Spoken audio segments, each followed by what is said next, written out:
Could pre-time skip Zoro infiltrate Impel Down and save his crew?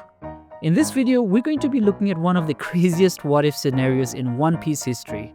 What if pre-time skip Zoro had to infiltrate Impel Down to save his crew? We'll look at what would be different for Zoro, what challenges he'd face, what allies or enemies he'd encounter, and ultimately decide whether he could actually break into and back out of the most terrifying prison in One Piece world. Impel Down. Just hearing that name sends chills down the spine of any pirate. It's not a prison, it's a fortress of nightmares. 6 levels, each worse than the one above it. Level 1, that's the welcome mat. Level 6, that's where the legends go to rot. It's guarded by sea stone walls, monstrous beast, and a warden, Magellan, whose poison can melt even the strongest man into nothing. Escape is supposed to be impossible. Not even the sea itself offers freedom, because the entire structure sits in the middle of the camp belt, surrounded by sea kings. So the question is, could Zoro, before the pre-time skip, really pull this off? Before we go too deep, I'll ask that you drop your suspension of disbelief for a little bit. You might be wondering, why would Zoro be there? How did he get in? Where's the rest of the crew? Let's just say for this scenario, the Straw Hats have been captured and Zoro is the only one left free. He's not there to survive, he's there to rescue. And if there's anyone crazy enough, stubborn enough, and disciplined enough to cut through hell itself to save his captain and crew, it's Roronoa Zoro. Now the first big question, Zoro's swords. This might actually decide the entire mission. If Zoro enters Impel Down fully armed with his swords, especially all 3, it's game over for most of the guards. He's cutting through the blue gorillas like paper and turning the Blugori patrols into sashimi. But if we take away his swords completely, then even Zoro, as powerful as he is, probably wouldn't make it past the first few levels. This is like taking away Luffy's devil fruit. So to make this fair, let's give Zoro a balanced setup. He will have the Wado Ichimonji, his most precious sword, the one that connects him to Kuina and his dream. The other 2 will be regular great swords, not Shusui or Kitetsu, just basic ones he picks up on the way, enough to fight with, but not enough to make it too easy. This gives us a proper test of skill, endurance, strategy, and not just raw power. Level 1, Crimson Hell. This level is basically a warm-up for Zoro. The trees are blades, the grass cuts your feet, and the guards, the Blugori, patrol with their giant axes. Knowing Zoro, stealth isn't an option. He's not sneaking around, he's walking straight through the front door. So word spreads fast.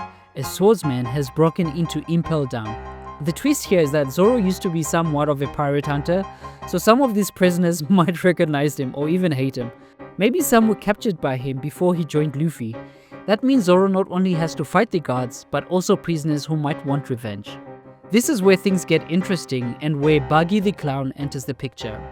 Now, unlike Luffy's situation, Buggy doesn't have a reason to help Zoro. Luffy had Captain John's treasure clue, but Zoro doesn't. Still, Zoro might use intimidation to get Buggy to cooperate. Buggy is smart enough to know when he's been outmatched, and Zoro's glare alone might be enough to make him fall in line. Their goals would temporarily align, escape.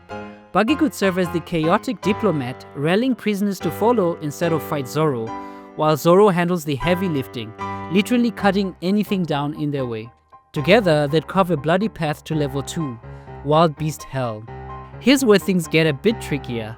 This level is filled with creatures like the Basilisk, the Manticores, and the Sphinx, monsters that could swallow humans whole. But against Zoro, that's just a training session.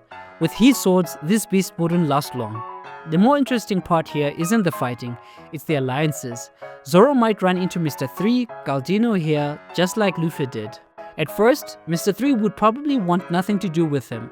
Zoro isn't exactly friendly. But in the chaos, with the guards closing in, Mr. 3 would see that sticking with Zoro is his best chance of survival. And so the team grows, a reluctant alliance between a serious swordsman, a terrified clown, and a waxman who's just trying not to die. Psst, hey, over here. Come closer. Listen, I need you to subscribe, it's getting weird in here. The goal is 500 subscribers. If we hit that, they said they might let me go. Every subscriber is 1 day off my sentence. My crime, you might be wondering? Well, it takes me 2 months to upload a video, so now I'm trapped in this algorithm jail. Please, like and subscribe. You could literally change your life today. Alright, back to the video. Now, we won't go into every single level, but let's highlight the major events that define the mission. By level 3, Starvation Hell, things start to break down.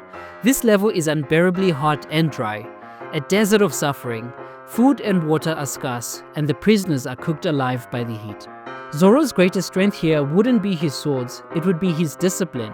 He's endured starvation, torture, and pain before. Remember when he took all of Luffy's pain at Thriller Bark? That wasn't just physical endurance, that was mental fortitude. So Zoro would make it through, conserving energy, avoiding unnecessary fights, and focusing on the mission. This is where he'd likely meet Bon Clay, Mr. 2, and this is a game changer. Bon Clay has already proven his loyalty to the Straw Hats, so even if Zoro doesn't fully trust him, he'd know that Bon Clay's heart is in the right place. That clash in personality, Zoro's stoic versus Bon Clay's flamboyant energy, but both share one thing, loyalty to their friends. That shared value would keep them together. Level 4, Blazing Hell. This is where everything starts to escalate. The heat is unbearable. Rivers of boiling blood flow beneath the bridges, and the guards are stronger, but none of that compares to what's waiting. Magellan. The warden of Impel Down is practically a walking death sentence. His venom can melt through steel, even Luffy couldn't beat him head on. Zoro would realize immediately, this isn't a fight he can win through brute strength. His goal wouldn't be to defeat Magellan, but to survive him. He'd fight tactically, creating openings for his allies to escape rather than going for a head-on victory.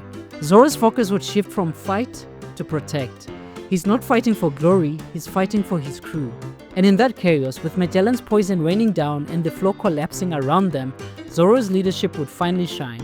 He'd bark orders and threaten betrayal. If any of you stab me in the back, I'll make sure you regret surviving. And hold the group together through sheer force of will. Barely escaping with their lives, the group would descend into level 5, Freezing Hell. A frozen wasteland where prisoners are tortured by cold, starvation, and loneliness. And this is where Zoro's infamous lack of direction becomes a blessing in disguise. While wandering aimlessly, he'd stumble into the hidden area known as Newcomer Land, a sanctuary ruled by Emperor Ivankov. At first, Ivankov might have no reason to help, but once he learns that Zoro's captain is Monkey D. Luffy, Dragon's son, everything changes. Ivankov's loyalty to Dragon would kick in, and he'd offer aid, healing, intel, and maybe even a shortcut to level 6. Finally, level 6, Eternal Hell, the level where monsters like Shiryu, Ace, and Doflamingo were once held. It's pitch black, silent, and full of forgotten legends. By this point, Zoro's allies would be battered, but united by chaos. And if Zoro finally finds his crew here, Luffy, Sanji, Robin, and the rest, that's when the tables turn completely. A united Straw Hats, even pre-time skip with Zoro leading the charge, could bulldoze their way out. It wouldn't be clean, it wouldn't be easy, but it would be one of the most legendary prison breaks in One Piece history. So, could pre-time skip Zoro infiltrate Impel Down and save his crew? Yes, but it would have its challenges. He'd need allies, luck, and pure willpower. He wouldn't escape unscathed, but he'd prove one thing. Even in the deepest pit of hell, Zoro's resolve to protect his crew would never waver. He's not just the Straw Hat swordsman, he's their backbone. And if hell itself stood between him and his captain, well, Zoro would cut it down.